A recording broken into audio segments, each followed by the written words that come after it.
Hello, and welcome to another episode of Tragedy to Triumph with Dave Roever. We're excited to have you on the podcast today and joining in. We've got some really special things for you today and an incredible guest that is going to blow your mind. Honestly, I think it's going to be a fantastic time together with Shiloh Harris. Yes, sir. Yes, ma'am. We had a great show last week. If you have not tuned in yet, go to we don't have episode number on that right now, do we? No, but it'll be with Brad Heron. Yeah, Brad Heron, Hearon. Brad Heron.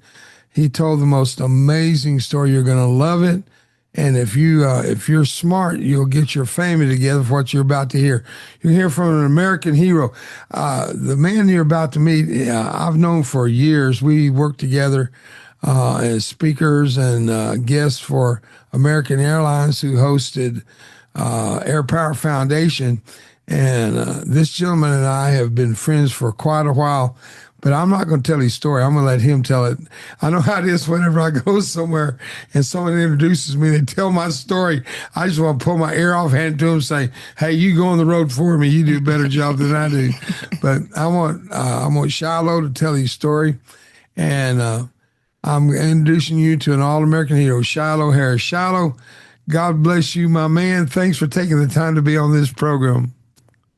Dave, I want you to know something, man. I am blessed, and I'm so blessed today to be on your show. I'm blessed of our friendship, and we've known each other for a long time now. And and I didn't even know you had a podcast. And I know that's my bad. Oh, no, it's new. It's a new venture. We started this podcast in January of this year, and it has really starting to get footage now. People are talking about it. And of course, these programs are they're in the infinity of the internet or whatever. And I think you'll find people looking at these a year from now. But Shiloh, bro, thanks for this time together. Introduce yourself to my friends and my neighbors and my viewers and my listeners. Shiloh Harris. Go for it, bro. Man, thank y'all so much. And, I'm just going to say, if there's anybody watching this, you know what a great man Dave is. And, for a long time when I was going through my recovery, which I know we'll get into the story a little bit more here in a few moments, but I heard of Dave when I was going through my recovery. And I felt like the way I heard his story, it was like we kind of had like this parallel of dynamics that we both experienced. And not just because of the burns, but it was like when Dave was going through the hospital, I mean, he was in such a rush to keep serving. And I had that same desire. And so I heard of Dave. And then it felt like there were probably like 4 or 5 events that Dave was there and I'd get there and he'd be leaving, or vice versa, or I'd be, coming in or I'd be leaving and he'd be coming in. And so we missed each other for probably like 2 or 3 years. And one of the events that Dave got invited at to speak, the host asked me if I wanted to go to the airport and pick up the guest speaker. And then when they told me who it was, and I said, well, yes, absolutely. And so I met Dave at this little FBO. And anyway, he comes walking in and he walks by everybody and he walks straight to me and he goes, Shiloh Harris. He said, I've been waiting to meet you. And I was thinking, you just stole my line. That's my line. Well, Shiloh, I was going to say the exact same thing. I was going to be like, hey, I've been waiting to meet you for years. So thank you. You've made me feel welcomed right away. And I felt the fellowship. I felt the love. I felt the, I guess you could say, the common ground. And I love you, brother. I'm so happy you asked me to be on the show today. Well, I want to thank you for coming on at such short notice.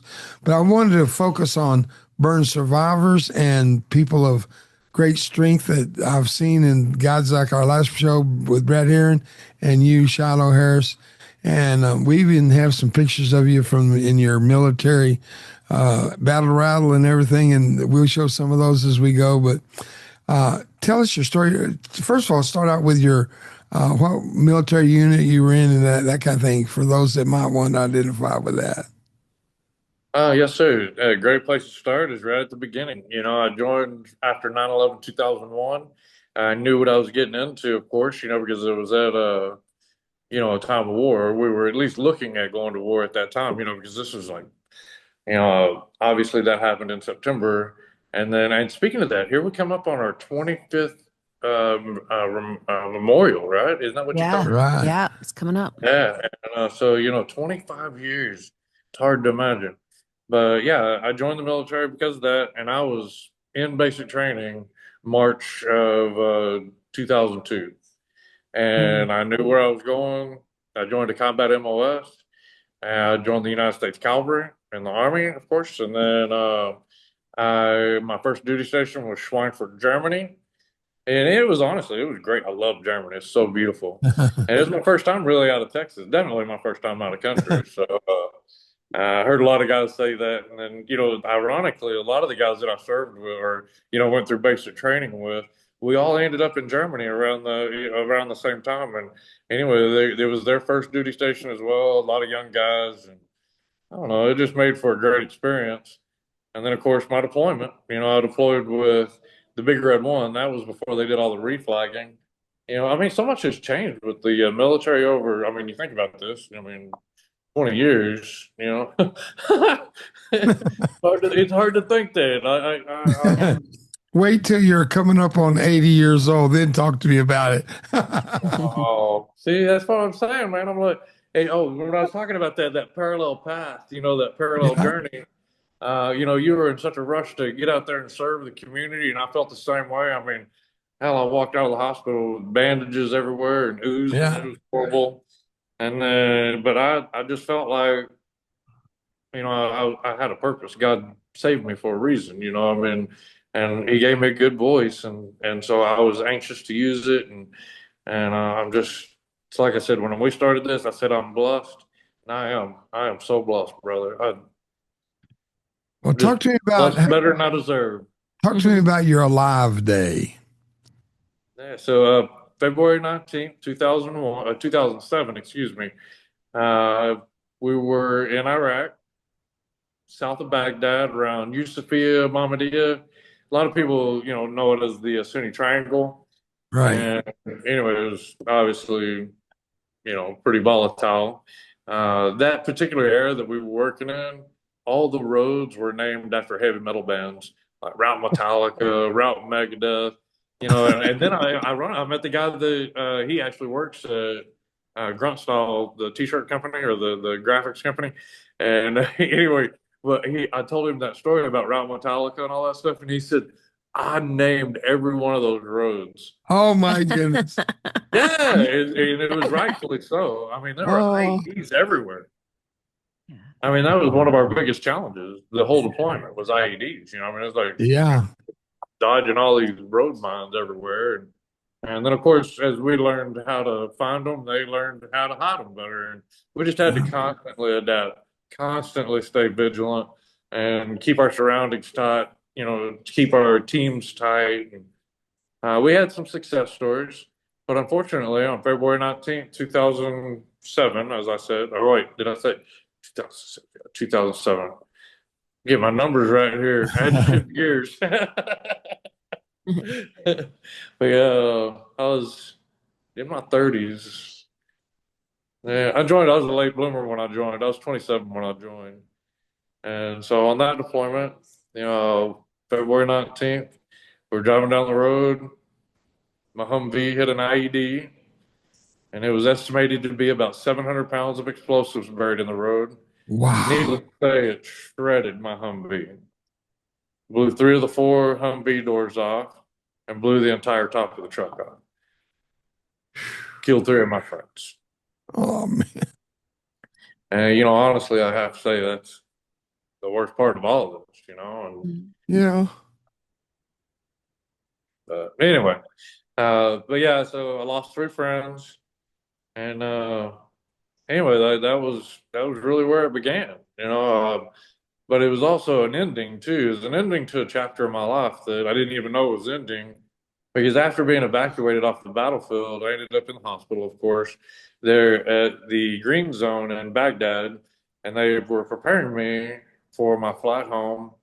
So they were getting ready to incubate me, which I know that you know what that means. So anyway, but yeah, so I was evacuated off the battlefield right before, they got me stabilized and got me prepped and everything.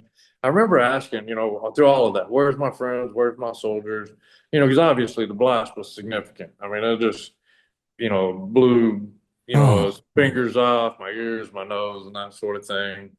And it was just, a big challenge, of course, but I don't really remember that day a lot, because I was knocked unconscious from the blast. And then after I woke up, I was still inside the Humvee. There were flames all around me. I had to kick myself out of the truck. And once I got out of the truck, I'm taking in everything. And one of my buddies started waving at me and trying to get me to come to him. I didn't know exactly what he was saying because I could see his mouth moving, but I wasn't hearing anything. All of a sudden, my legs started burning. I looked down and flames kind of licked me in the face. So I turned away, took my body armor off.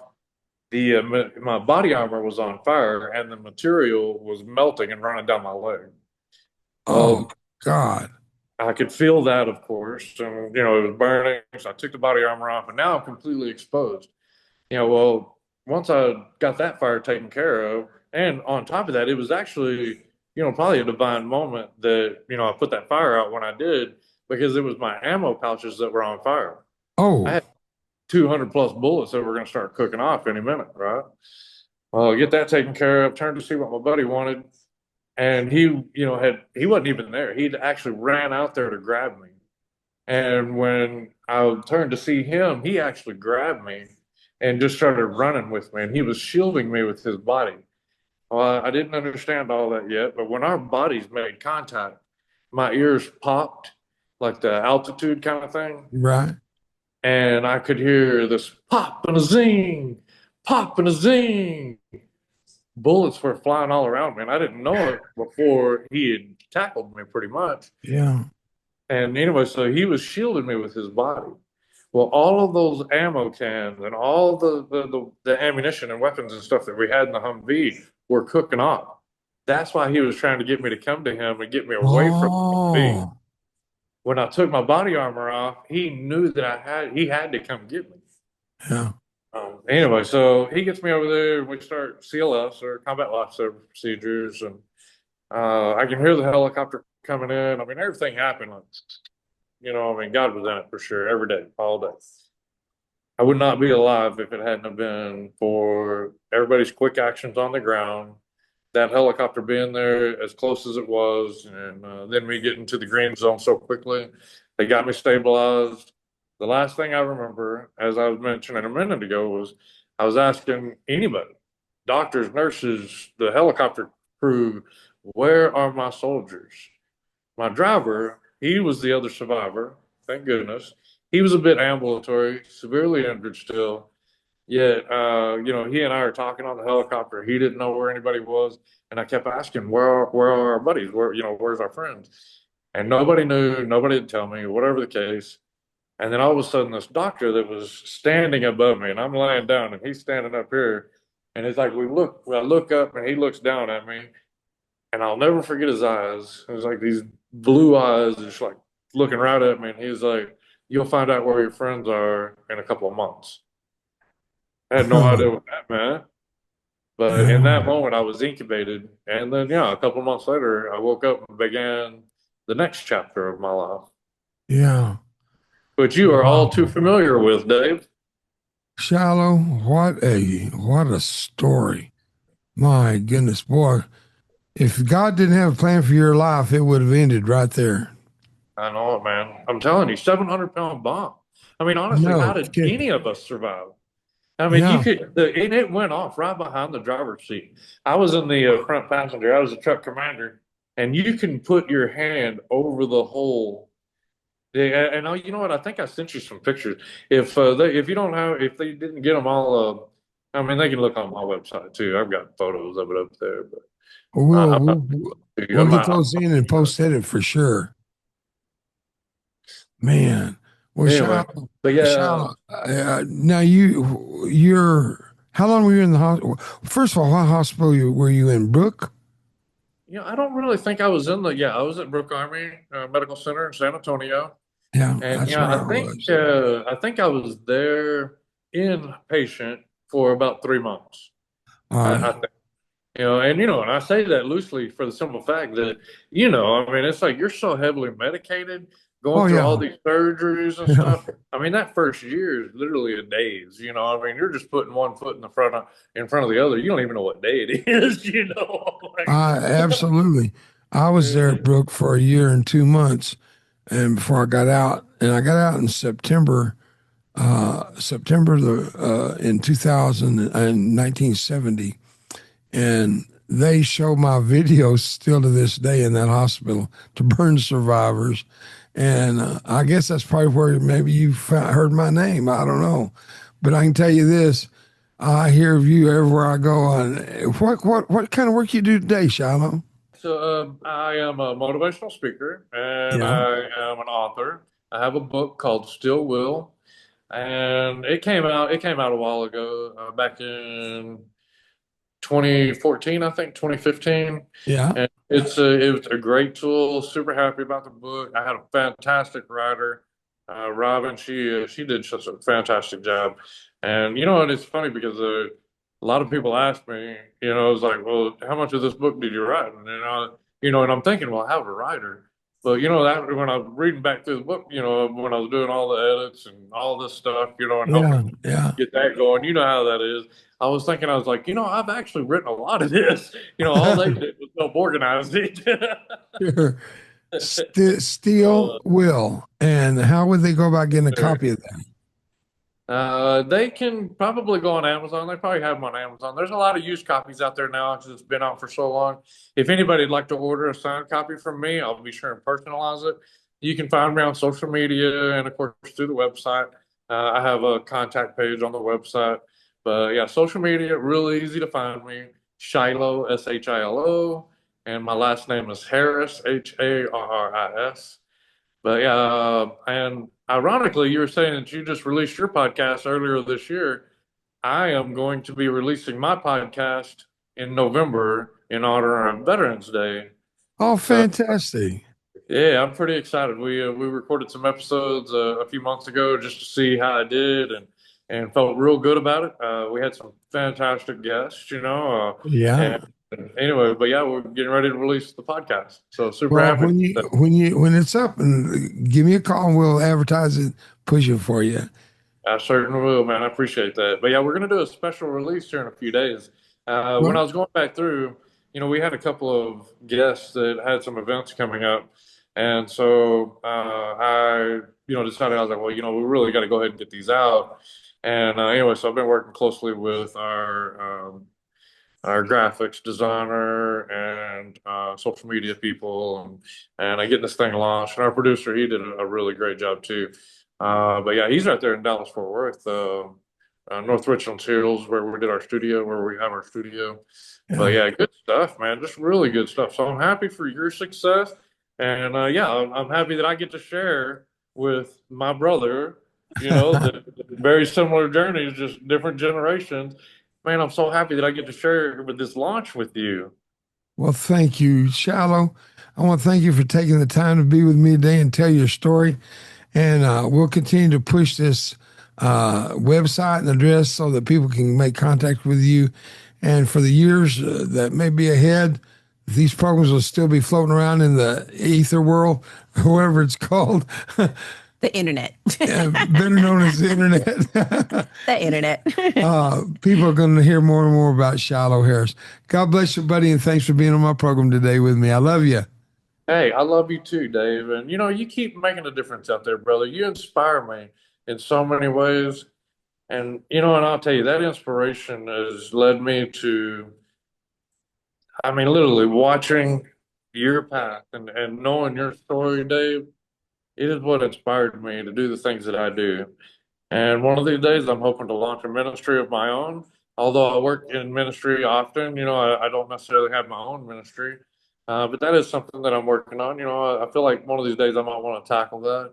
But as with the speaking and, entertainment stuff keeps us quite busy. And so, Yeah. you really got to find a balance in life. But yeah, there's a lot of things that I still aspire to do, and I'm looking forward to it. And it's because of your inspiration. So thank you, Dave. Thank you for everything that you do. I love you, and you are an American badass, and I'm so honored to know you. Thank you, buddy. You're so cool. Have a good day, champ. I love you, and we'll talk to you later, all right? Yes, sir. Best to you. Well, Kim, there's Shiloh Harris. We didn't get into all of his story. I'm sure there's so much more, but I remember that he one day I was with him, and he has some Spock ears. Now I have an artificial ear. It comes off, as you know. Yeah. One of my favorite stories of life. He had Spock ears, but listening to his story brought back some memories of other warriors I've grown over the years to know who've survived just horrific things. But I'm going to close this podcast by telling a short story of on one occasion whenever I went into Iraq.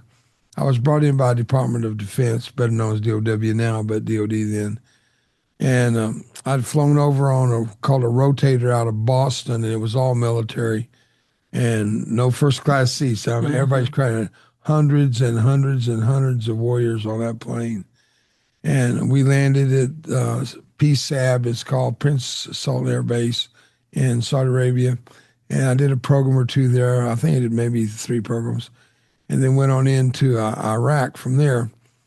And I remember getting in and going to, one of my first assignments was to go over to the morgue and the mortuary. And they had, this is not a joke, Kimmy, they had guys, 14, 15 fellows over there that were in their 18, 19 years old, handling the bodies of their warrior compadres, you know, they'd been killed in that war. And also included in that was a Vietnam veteran that was still serving. He had been serving in the military for 30-something years, and he was kind of like a dad to those guys. So we all got in a circle after I did a presentation. We're all holding hands. I had a quick prayer. And suddenly all the radios went off at one time. And when that happens, something bad happens somewhere. And I heard my name being called out by the dispatch saying, get Mr. Roever to the Green Zone Hospital, stat. So they put me in a limousine. I call it a limousine. It was a bulletproof, looked like the beast the president runs around in, and drove me over from the airport to the Green Zone Hospital. It was one of Saddam's personal hospitals. And I mean, it's one we didn't kill people on the way just by running over them. I mean, we were running that thing 70 miles an hour through not just traffic, but foot traffic. And it was terrifying. And my window was, I'd say my window was at least 1.5 inches or 2 inches thick of bulletproof glass all the way around that thing. Wow. They got me to the end of the Green Zone, and I'm jumping out of that thing, running up the steps to the hospital. And the Army had put out a CD on me called Dave Roever, The Real Deal. And that CD was everywhere, all over Iraq. I still have some copies of it. And it's my story on CD. And at that time, everybody had their own little CD in their backpack, you know, and they'd listen to all kinds of music and whatever. But the cover had a picture of me on it, and it was I was easily identified. When I went up the steps, the doctor said, Mr. Roever, he knew me. And I thought, well, he knows me, so I'm in friendly territory. And Mr. Roever, this room, this way, this, hurry, hurry, hurry. And he ushered me into a room where a young warrior was laying, head to toe, naked, charred black. Not one part of his body was not burned. 100% third degree. It broke my heart just to look at him. They had made 2-inch deep, long cuts down both legs and arms, trying to let the skins open up so the flesh could swell out, help relieve some of the pain. He's not going to live. No one's ever lived 100% third degree. He couldn't even talk, but he could nod or barely move his head to acknowledge that he had been hurt, that he had hurt you. And they left me in that room with him, just the two of us. And I set my hand under the pillow that his head was laying on. I couldn't put my hand on his head or his skin would have just come off. Charred black. I mean, it's just as black as a blackboard. And I put my arm under him, and I just held him a minute. And I whispered a prayer where his ear used to be, but the ear canal was still there. He could still hear, but he had no outer ears. And I prayed with him. I wept with him. Of course, he didn't cry any tears, but I remember the last thing I said, I quoted a statement from President Lincoln when President Lincoln wrote a letter to Mrs. Bixby. She had lost all of her sons. I think it's 3 or 5. It's an odd number. I think it's 5 sons, but maybe 3. She'd lost all of her kids.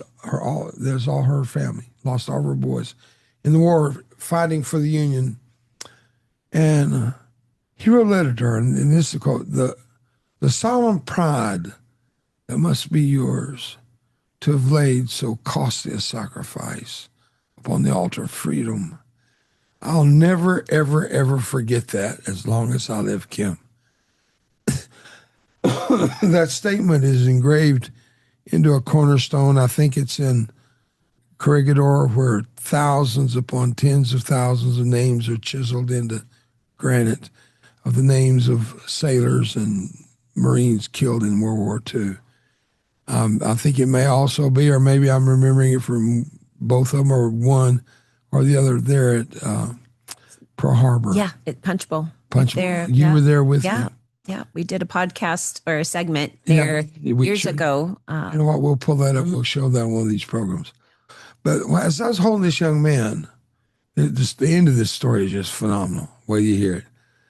As I was holding him, I said, the solemn pride that must be yours to have laid your life on the altar of sacrifice for the cause of freedom.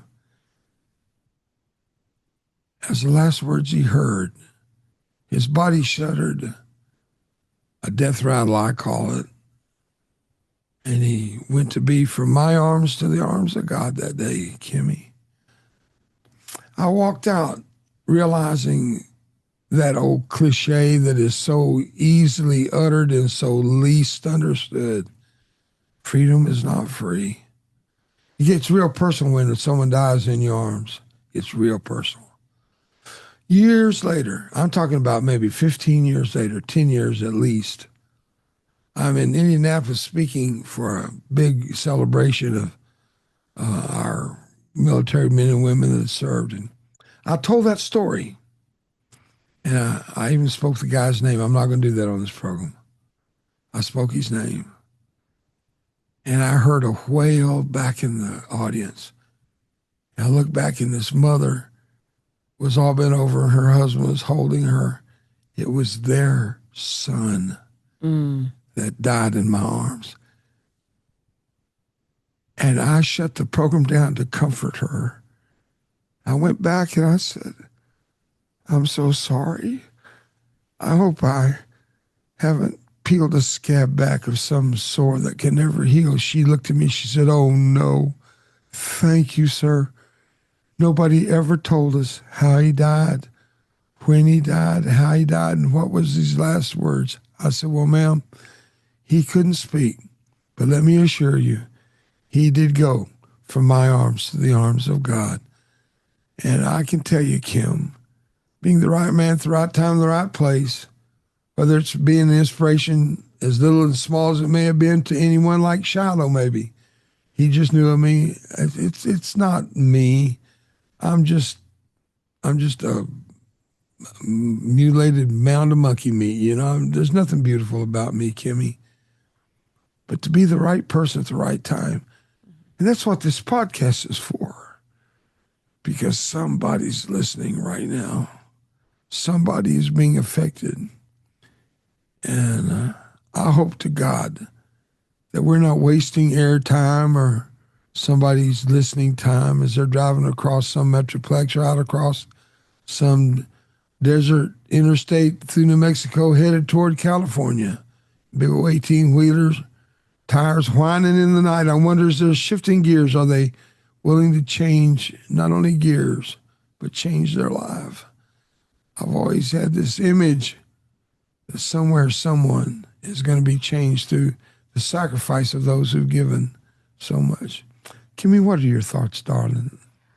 Well, I've not met Shiloh until today. So it was really, it was very, very special to hear his story firsthand. Good guy. Yeah, you've talked about him so many times. And I know that, on occasion, like he was saying that you've met, in passing, ships in the night kind of thing. But back to what you're saying, the right person at the right time, his story, even though it seems painful to think that he was the right man in the right seat, literally he was in the right seat, when that Humvee exploded, the right man at the right time, that was you. When you pulled the pin on that grenade, it's hard to think like that. You were the right guy for that, because God trusts you with that. Ooh. God trusts Shiloh with these scars and these moments because He knew that He could trust you with them. He could trust Shiloh with these to be able to further the gospel, to share the story with truth and with a vulnerability that I think you have to be able to share that to impact people's lives. The minute it becomes entertainment, the minute it becomes a show, is second that you've lost people who are authentically hurting, and they can see, even though your physical scars may be a manifestation of what they feel internally, and you were the right person at the right time. In 1969, Shiloh was the right person at the right time in 2007. And God will use those scars to get His message across. And I think that that's the beauty of the story. It's the beauty of the testimony, that when you have something that you've given back to God, saying, only you can make these beautiful, only you can use these scars, He will. He absolutely will. What we think sometimes is liability is really a liberty. Yeah, we look at adversity, and God says that's adhesive. You look at something that feels like it's falling apart, that it is broken. He goes, no, I'm going to use that to bind it up and to make it stronger, and to epoxy this together, and make really something impactful. Well, you're talking to somebody right now that's dealing with that, and they feel like it's condemnation, that God's judging them. Hey, God didn't let Shiloh go through what he went through, or Brad Heron go through what Brad Heron went through, or me go through what I went through as condemnation.